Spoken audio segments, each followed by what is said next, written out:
everyone, in this video tutorial we'll be talking about cryopreservation।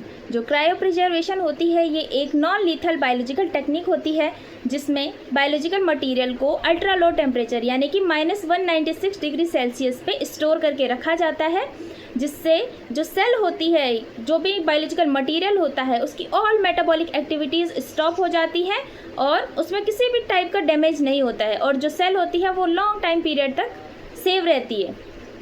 तो जो cryo preservation होता है इसके लिए हम मोस्टली लिक्विड नाइट्रोजन का यूज़ करते हैं इसे स्टोर करने के लिए।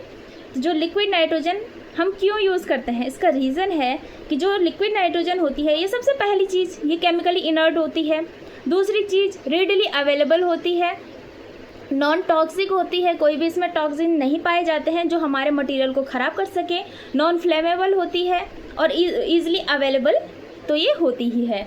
तो इस वजह से हम इसके लिए लिक्विड नाइट्रोजन का यूज़ करते हैं और इसका टेम्परेचर भी बहुत ज़्यादा कम होता है जिससे मटेरियल लॉन्ग टाइम तक स्टोर रह जाता है। क्रायो प्रिजर्वेशन है, इसके 5 स्टेप्स होते हैं।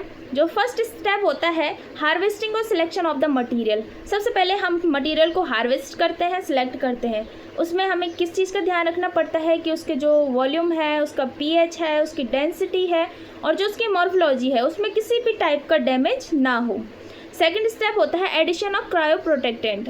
अब हमने उसमें क्या करना है, जो हमारा सिलेक्टेड मटेरियल है उसमें हमें क्रायो प्रोटेक्टेंट को ऐड करना होता है, जैसे कि glycerol, FBS, salt, sugar, glycols, इन सारी चीज़ों को हम उसमें ऐड करते हैं। क्यों करते हैं ये सब ऐड?